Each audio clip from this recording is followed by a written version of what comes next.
네, 이제 오늘을 장을 마감하고 나면은 이번 추석은 또 대체 휴일이 있습니다. 따라서 다음 주 화요일까지 휴장이고요. 수요일 날 새롭게 문을 열게 됩니다. 그리고 이 수요일이 9월이죠. 9월 30일로 이 9월 달의 마지막 거래일이 될 텐데요. 다음 주 3거래일만이 있습니다. 하지만 또 쉬는 동안에 상당히 좀 많은 글로벌 이슈들이 있었기 때문에 이 부분을 좀 체크해봐야 될 것 같은데요.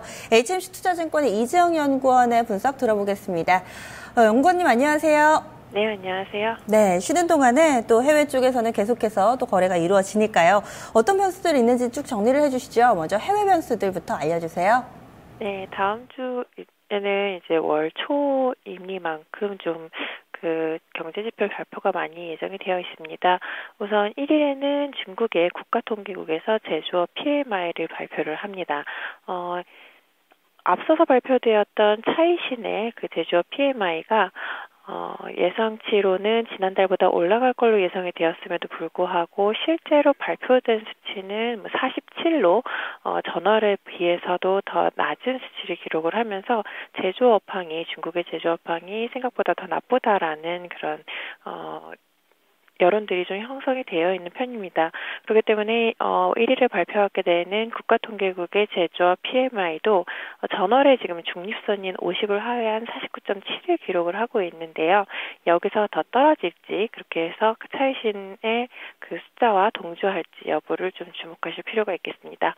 그리고 2일에는 미국의 9월 고용지표가 발표가 됩니다. 이 지표 또한 굉장히 중요한 지표인데요. 우선 신규 취업자 수가 이번 달 전망치는 20만 명으로 나와 있고 지난달에는 17만 명 정도 증가를 했었습니다.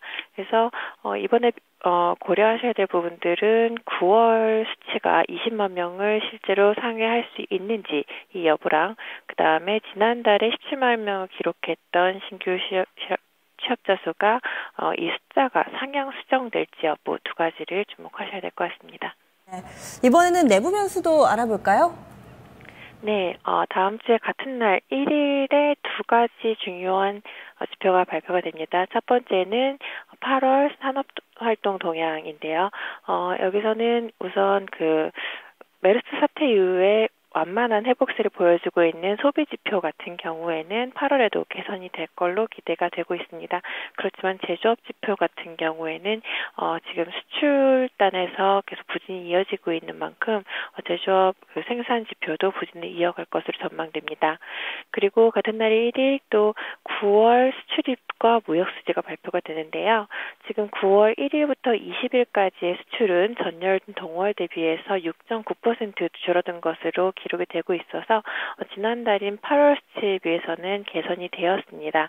그렇지만 이건 작년인 2014년에 추석 연휴가 9월 초에 있었던 영향으로 파악이 되고요. 그렇기 때문에 이제 월말까지를 모두 합했을 때에는 다음 주에 있는 그 추석 연휴의 효과가 또 더해지면서 수출 감소폭이 6.9%보다 더 커질 전망입니다.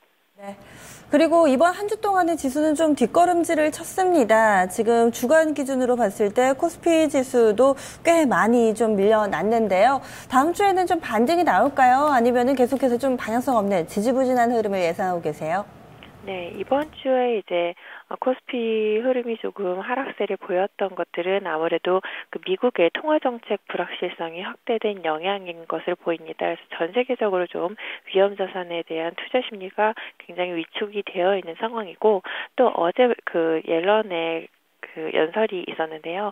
이 연설 이후에도 여전히 통화정책 관련된 불확실성이 해소되지 못하고 있는 상황으로 보입니다.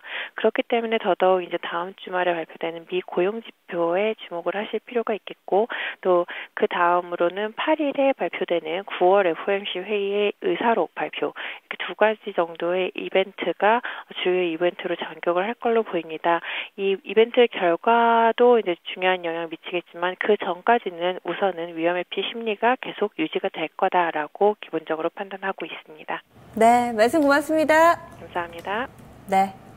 이뿐만 아니라 오늘 밤이죠. 이 현지 시간으로 25일 진행될 D2의 이 정상회담 내용도 좀 체크를 해보셔야 될 것 같습니다. 그리고 또 윈도우 드레싱과 관련된 이야기들 계속해서 좀 나오고 있는데요. 이 9월 30일에 수급 동향까지도 시장에 관심을 모으고 있습니다. 집중 골든타임 1부에서 준비한 내용은 여기까지입니다. 잠시 후 2부에서 뵙겠습니다.